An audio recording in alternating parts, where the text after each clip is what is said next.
Hello and welcome to PolicyBazaar. I'm Arjun Bhagat. Now, with the introduction of online purchase, term plans have seen a lot of favor amongst those buying policies. But traditionally, the Indian consumer has preferred returns on investment, and so the growth has not been as fast as expected. Now, looking at this preference, the insurers have launched some innovative policies like the return of premium or ROP plan. To understand what features and benefits ROPs have, we have with us Yashish Dahiya, CEO and founder of PolicyBazaar. Welcome to the show, Yashish. What are ROPs and how are they different from the simple term plans that we know of? Sure. So as one knows a term plan, it is an individual pays a certain premium every year. Let's say you take a term plan for 30 years. Anyone takes a plan for 30 years. For 30 years, they will pay a certain premium. If an unfortunate event happens at any stage during these 30 years, their nominee receives that amount of sum assured. So suppose it's a 1 crore sum assured and the individual is paying 10,000 rupees every year for that. If during the 30 years, at any stage, an unfortunate event happens, their nominee will receive that 1 crore rupees. However, if they survive this 30-year period with no misfortune and they're fortunate enough to survive it, they will not receive any money back. Now, what a return on premium does, if you look at it, the person has paid 10,000 rupees every year for 30 years. So cumulatively, about 3 lakh rupees has been paid. Now, what a return on premium will do, it will pay back 3 lakh rupees at the end of the period. So what that means is whatever investment the individual has made over the duration of the policy will in a guaranteed way be returned back to the individual on survival. So, it sounds great, but is there a catch to it? And how does the company actually, how do the premiums work and how does the company actually underwrite this? See, from an underwriting perspective, it's very simple. It's like a term product with something like a fixed deposit. So essentially what you're doing is you're taking a term product where you were paying the 10,000 rupees per year.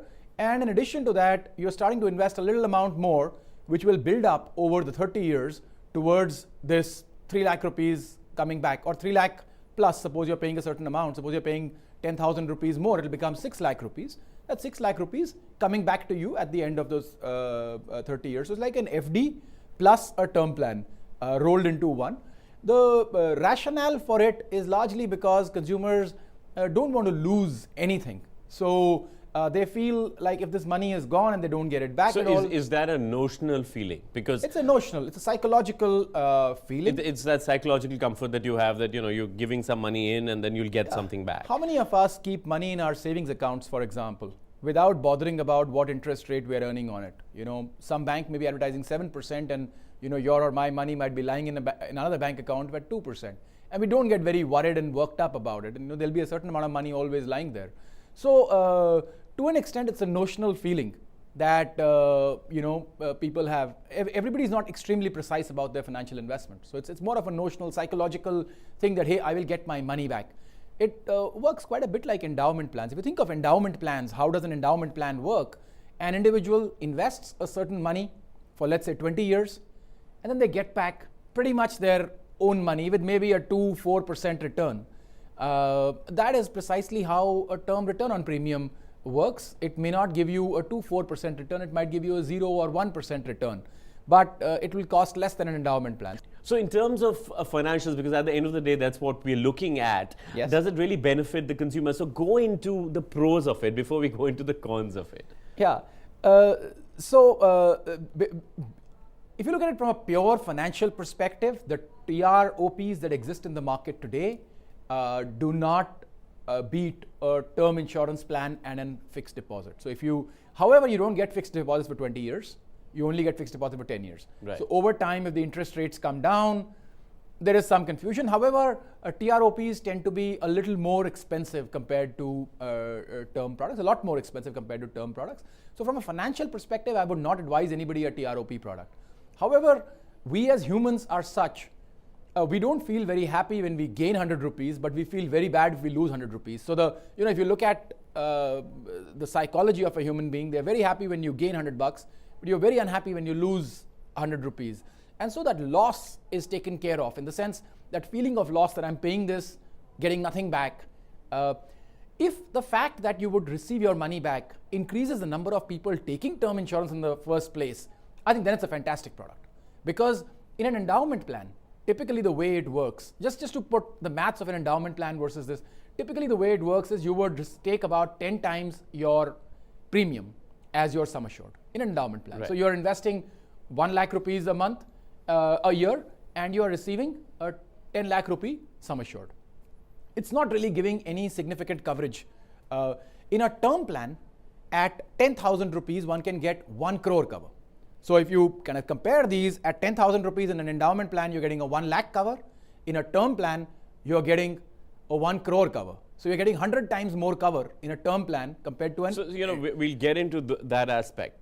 Sure. We'll get into that just a little later. But what about the cons? Can we look at the cons? The cons are it is more expensive compared to a term plus fixed deposit. But so are the endowment plans. So I think most endowment plans can be beaten by a fixed deposit plus a term combination. The only thing is you don't get fixed deposits that long. If you assume you can get fixed deposits for a long period of time at an 8% kind of return, then no endowment product is going to give you that 8% return. And 8% over a period of time becomes very significant. So 8% over 8 to 9 years doubles your money. Whereas these products are just saying they're going to return your base premium back. So of course, from a financial perspective, they're not extremely strong. But from a psychological perspective, if that increases the term market, I think it's a great tool. So what are the products which are available in the market that some of the consumers can go in and at least look and see the benefits of those? So there's a product from Aviva, there's a product from MetLife, there's a product from Tata, there's a product from LIC, there's also a product from Reliance, and there are new products coming on from Aegon and from HDFC, which are more related to return of premium. But the products will be pretty much based on the same logic that existing products are based on, and they will cost a few times more than the base term cover. I think the important point that one is trying to make in favor of a TROP is, as I was saying, in an endowment plan, you are getting 10 times your cover of your annual expense. In a term product, you're getting 1,000 times the cover. Right. But in a TROP plan, you will get about 200-300 times your cover. So from an endowment to TROP perspective, it's a great product if it helps people buy term products more. So the protection element can really go up, because why are people choosing endowment products over term products? If you look in the country, you've got 90% of your products sold are endowment products, whereas 1-2% is term. Why is that? The reason is the consumer is not happy to lose that 10,000 rupees also. And because of that, he never takes the term protection. And is that basically an Indian phenomena? It's a worldwide phenomena. We don't want to lose money anytime. But nobody wants to lose money. Nobody wants money down the drain. One is happy if they don't get an interest return on it. So as I said, it's the psychology of the positive and the negative. The positive makes you feel far less happy than the negative makes you feel sad. So that it's just irrational from a financial perspective, but from a psychological perspective, that is exactly how the human being operates. If you earned, if you get a 10% increment, one feels happy about it. If one gets a 10% decrement, imagine the unhappiness if somebody gets a 10% reduction in salary. Right. So it's the same thing. But what one is saying is that if, from a psychological perspective, TROP helps the consumer buy a lot more term because he's confident he's going to get his money back, then I would totally welcome this product. Because if the reason term is not expanding is only for psychological reasons, then might as well. And let's think about it personally. How many of us are so perfect in our financial planning that we will take a term plan, invest 10,000 rupees per year, and in addition take a fixed deposit and make sure we invest 10,000 rupees every year in that fixed deposit for the next 30 years, and at the end of it have created a 6 lakh rupee. We're not. So it just makes planning a lot simpler. That's what you're saying, because it becomes more complicated the more products. It's not a very expensive product. Right. It makes you sleep well at night. Right. In case there is a misfortune, the family is taken care of. In case there is no misfortune, great. At the end of it, you will get all your money back. So Yashish, how does a consumer actually evaluate and say, this ROP is correct for me? And also, could you explain in terms of the monies, in terms of, if you take a term insurance plans, that is how much it's going to cost. But if you take a ROP, how much the increment on that would be? Sure. So let's break it down. Let's talk about somebody taking a 10 lakh rupee life cover, right? If you take a 10 lakh rupee life cover today, if anybody takes a 10 lakh rupee life cover, chances are the term insurance plan is going to cost about 1,000 rupees per year, or about 100 rupees per month. That is what the term plan is going to cost. What a TROP will cost is between 2 to 3 times that. Now, why I say 2 to 3 times? So it'll cost 200 rupees per month, or 300 rupees per month. The reason is, depends on tenure. The longer duration you take a plan for, the TROP becomes cheaper and the term becomes expensive. The reason term becomes expensive because the chances of death are far higher at an older age.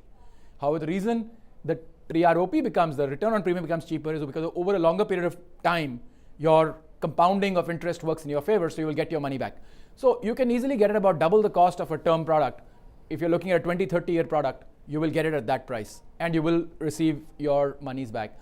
Just for a fraction of a second, I want to compare this to an endowment product.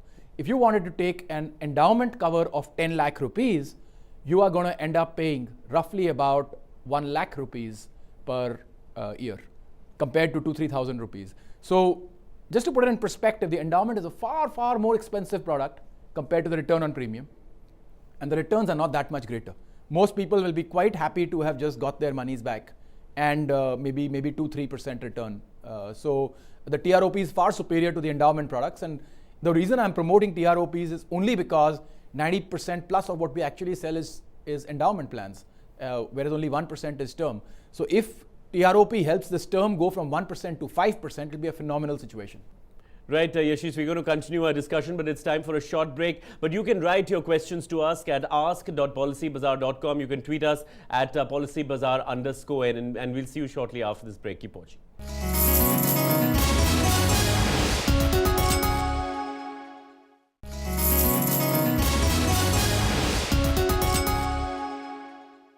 Welcome back to Policy Bazaar. I'm Arjun Bhagat, and with me is Yashish Thaya. Yashish, we are talking about ROPs. What about the tax element?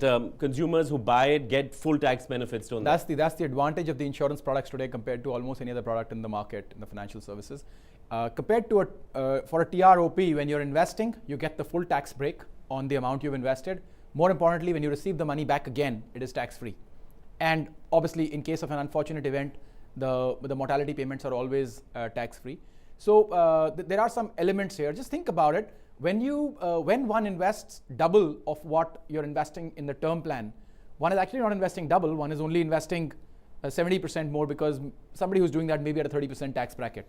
And when one receives the money back is always without taxes, which automatically means it's almost 1.5 times compared to the earning you would have had to make at that time to receive the same amount of money. So tax element does work in favor of TROPs. Another way to think about a TROP is think of it from an interest component.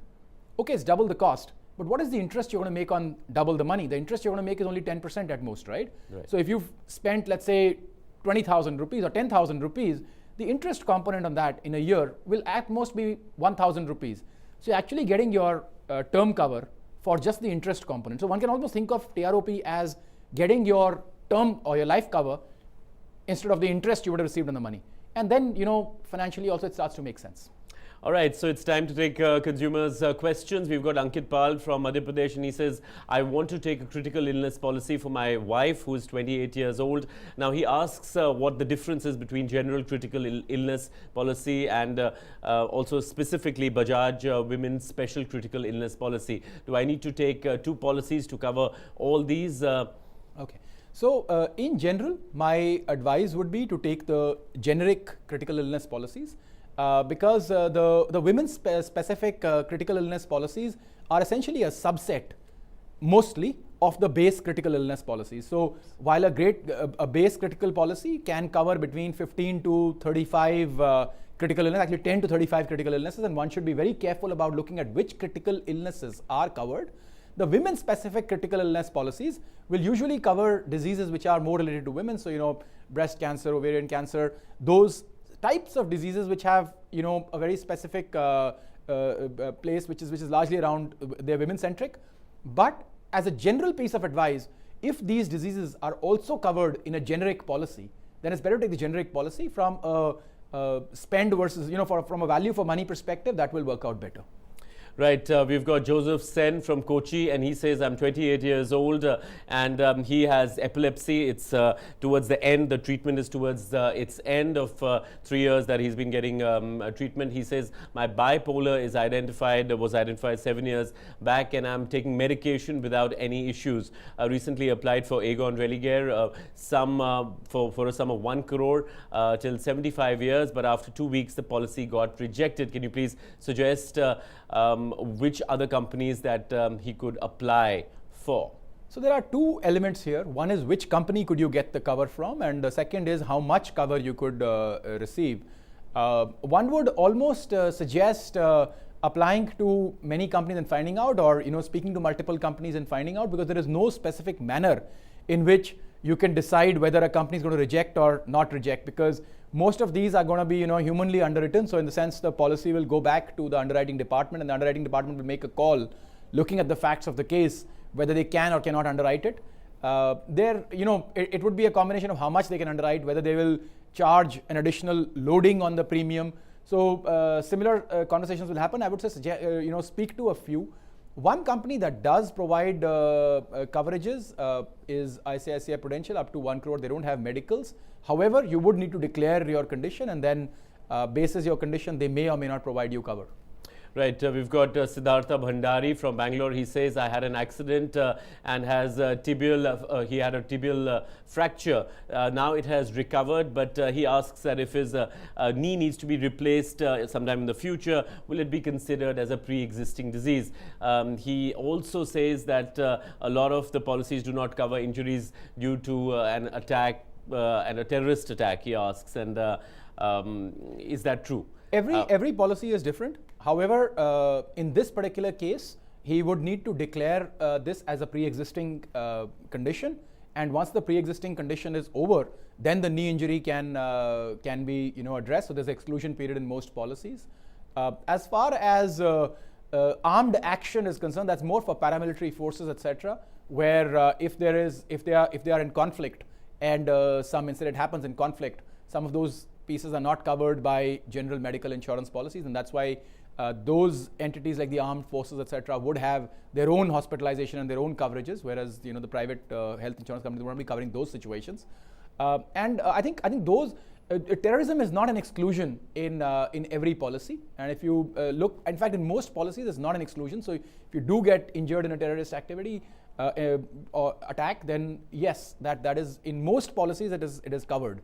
It is more of in some of the personal accident policies, it is not covered, but you can take out a separate terrorism cover. It's quite cheap. 1 lakh rupees is costing about 17-18 rupees per year. So it's not a very significant cost. One can take out a specific coverage also, which is only for terrorist activities.